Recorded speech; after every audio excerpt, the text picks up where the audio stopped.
just a close acquaintance, came out here, do some swimming on a hot day, and unfortunately, this is what happened.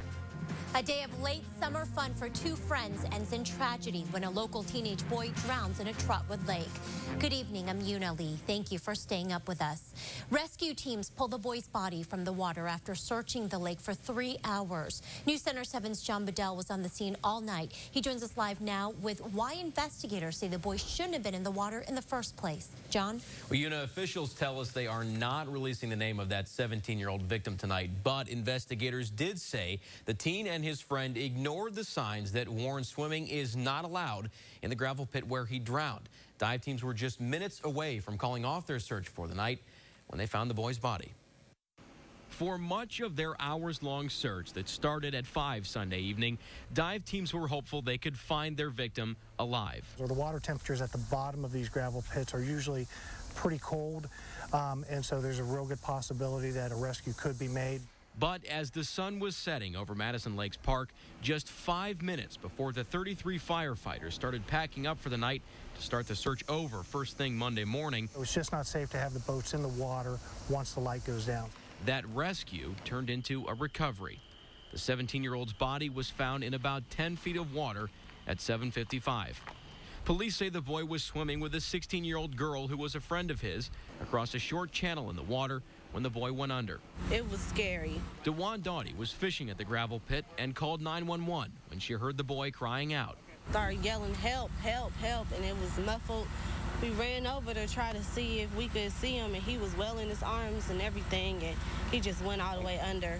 There was nothing the victim's friend or other witnesses could do to save the boy. They just looked helpless, like helpless. Gravel pits are not a safe place to do swimming, and that people should really swim in a designated lakes with designated swimming areas. And we'll keep in touch with officials overnight and let you know when we do learn more about who this 17-year-old boy was. Live in studio, I'm John Bedell, News Center 7. Thank you, John. Well, new developments tonight. Police in Huber Heights say they've arrested the man suspected of shooting a 12-year-old little girl in the face yesterday. We're told an officer saw the man matching the girl's description of her attacker walking on Taylorsville Road. Police say the man broke into a home in the 6200 block of Larkham Drive, went into the girl's bedroom and shot her in the jaw. She's in the hospital and is expected to recover.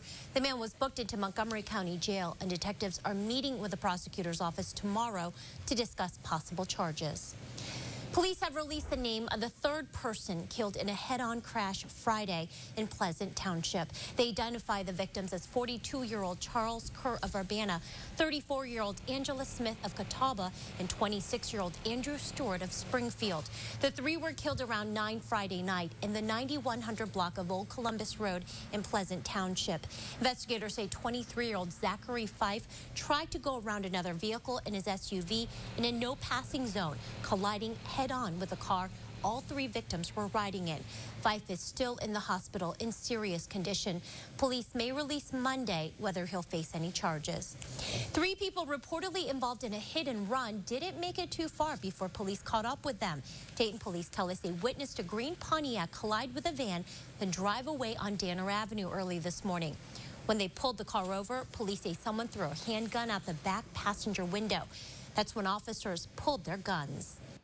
Because there was a gun involved, felony stop entails the officers ordering the occupants out of the car at gunpoint. The driver was taken into custody and she'll face charges for driving under the influence. The 2 male passengers were taken in for questioning to determine which one threw the gun out the window. They could face gun possession charges.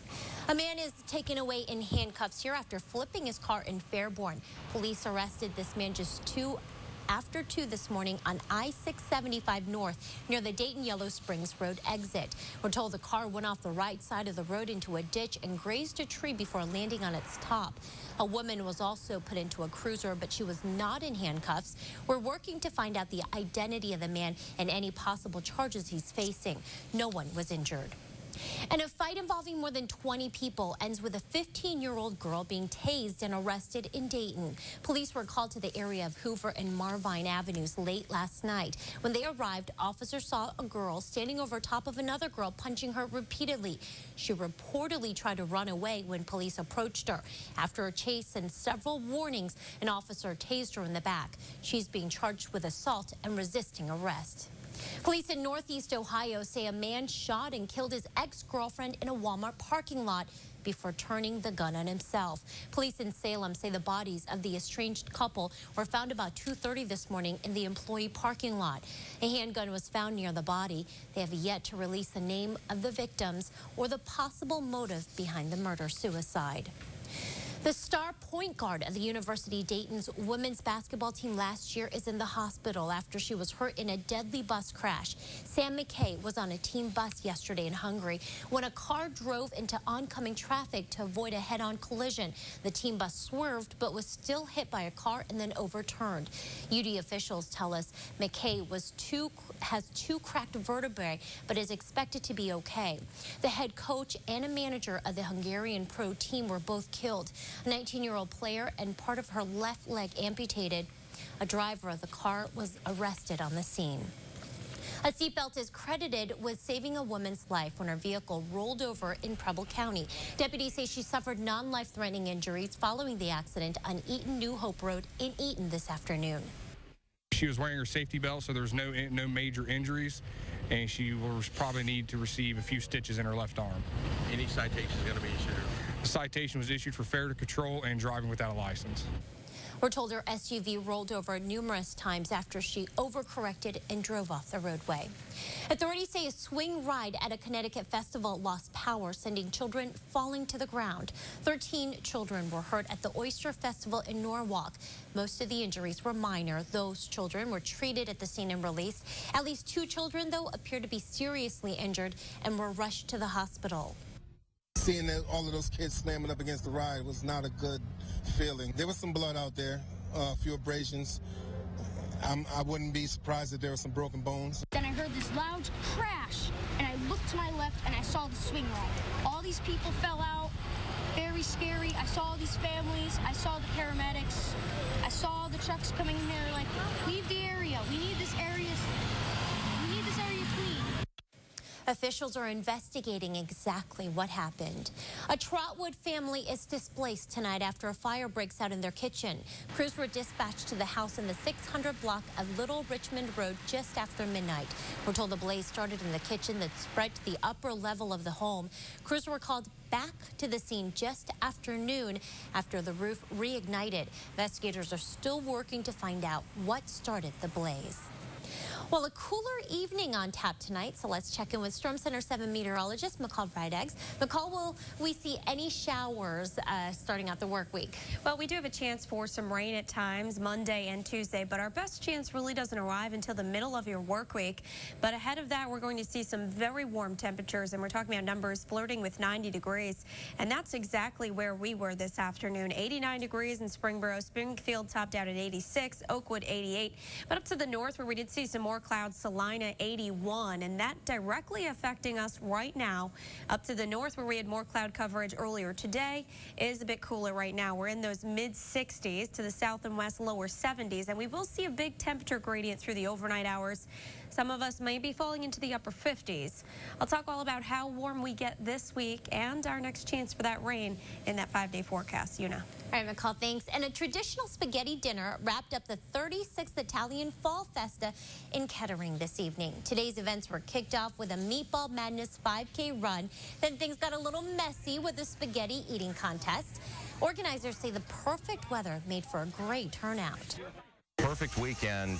We've been kind of in the mid-80s during the day and mid-60s in the evenings, and the turnout's been great. We expect we're going to end up with 40 to 45,000 people through this weekend.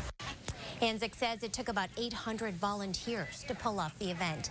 And coming up, Italian cuisine wasn't the only aroma moving throughout the Miami Valley. We pop into the event that brought nearly 100,000 people to Beaver Creek. Plus, an accused college stalker and rapist taken down by police. How this high-speed chase ended and why police say he couldn't be allowed to get away. to think that somebody would do that to so many people that are innocent is just unbearable at times. And next at 11, a group in the Miami Valley renews its promise to never forget the lives lost and forever changed in the September 11th terror attack.